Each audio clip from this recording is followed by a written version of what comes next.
Привет is an informal greeting that you say to your friends. You don't say to strangers greeting. Привет. A little bit of a note when it comes to Russian alphabet. The last letter here is T. It looks like English T. So T, kind of, similar sounds as well. So this letter is not going to give you too much trouble. Our second word is Здравствуйте.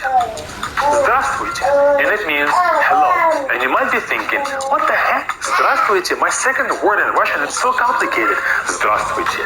But try to pronounce it. If you don't have any problems with it, good for you. If you do have problems with it, we have another, variation of it, more of a shorter way to say it, and that is Здравствуйте. Здравствуйте. Здравствуйте is simply same exact word hello, but a shorter version. It's going to be easier for you to pronounce it. Здравствуйте. But once again, if you don't have any trouble with Здравствуйте, use that. And both of these words are used every single day. That's how you greet a waiter, a flight attendant, a cashier at a store. You come and say Здравствуйте or Здрасте to them. The next word is да. Da. And it means yes when you agree with someone. Da. And again, this first letter here is D. It looks like a house, but it's pronounced as D. And A, of course, pronounced as A, so the whole thing is da. Da. On the other hand, нет. And нет means no. Нет. If you don't want something, when somebody comes up to you on the street and they offer you something, you say нет. No. And these 5 words are already going to be super crucial for your communication. In Russian, you can now say so many things. And also, if you want a more structured approach to your Russian and learn all the basics quickly, join our VFlink class with the first link in the description. We cover a lot of grammar stuff, a lot of vocabulary stuff, listening and speaking. So all the basics will be covered and more on top of that. So join us with the first link in the description. Moving on, let's learn how to say thank you in Russian. And the way to say it is спасибо. Спасибо means thank you or thanks. This one can be used informally or formally. It doesn't really matter. When a waiter brings you your plate, спасибо. When you check out at the store, спасибо. When you pass through customs at the airport, спасибо. You say it to everyone. It doesn't matter if they're younger or older. It doesn't really matter. You thank them and being polite with them. After you say thank you or спасибо, you'll hear this. Пожалуйста. Пожалуйста, which means either you're welcome or please. It has 2 different meanings. So, in the meaning of you're welcome, you said спасибо, thank you. They say пожалуйста, you're welcome. And also you can add пожалуйста at the end of any request that you say. For example, I can say можно мне стакан воды, пожалуйста. Можно мне, can I have, стакан воды means a cup of water. Пожалуйста means please. Can I have a cup of water, please? Another phrase to be polite is извините. Извините means I'm sorry or excuse me. It can be used when you do something wrong and you say извините, I'm sorry. But also if you have trouble at a store, you can tap a store associate on the shoulder and say извините and then ask for whatever you need. It's not only used whenever you did something wrong, it's also used to say excuse me. Just like this next one, прошу прощения. Прошу прощения also means either I'm sorry or excuse me, depending on the situation, but this one is closer to excuse me. We typically say прошу прощения whenever we need some favor and want to disturb someone and tap them on their shoulder. But literally this one means I'm asking for forgiveness. Прошу means I'm asking, прощение means forgiveness. So I'm asking for forgiveness. But another alphabet note here. See these 2 letters, sh and sh? They are very similar looking and they're very similar sounding. First one is sh, second one is sh.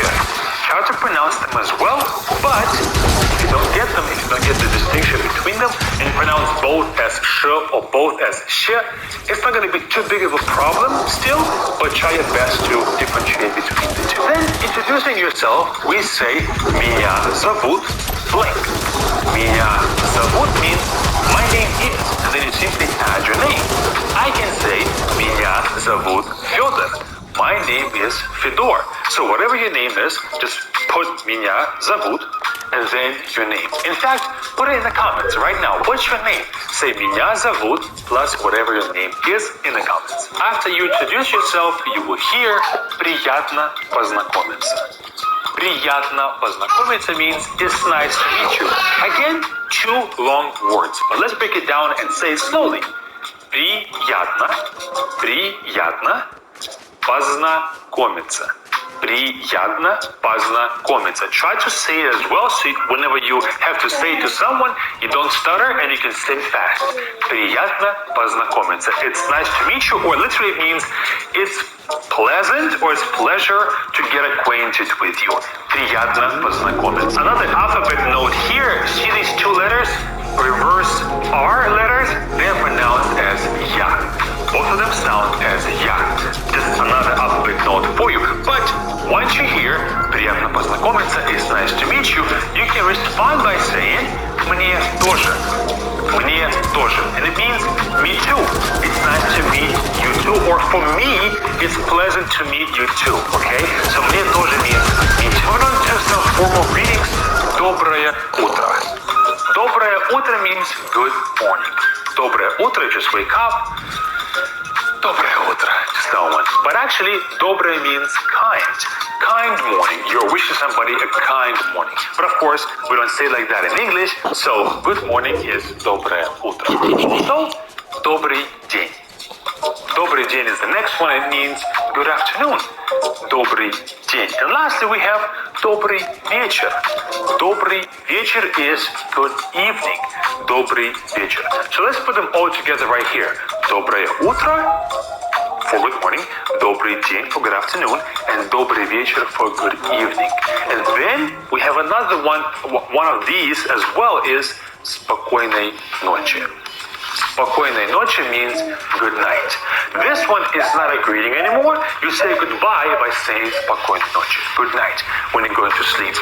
Спокойной ночи, actually спокойной means calm. Have a calm night. Спокойной ночи. Moving on to developing a conversation with the person, we ask, как дела? Как дела? How are you? Or closer to how are things? We don't ask about the person themselves. We're asking about their things, how everything is going. Not their personal self, but everything around them.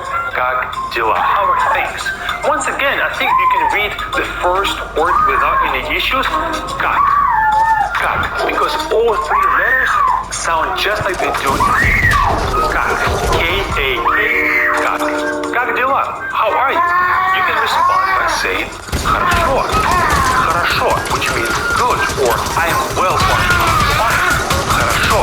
A second meaning of хорошо is when you agree with someone and you say, okay, хорошо.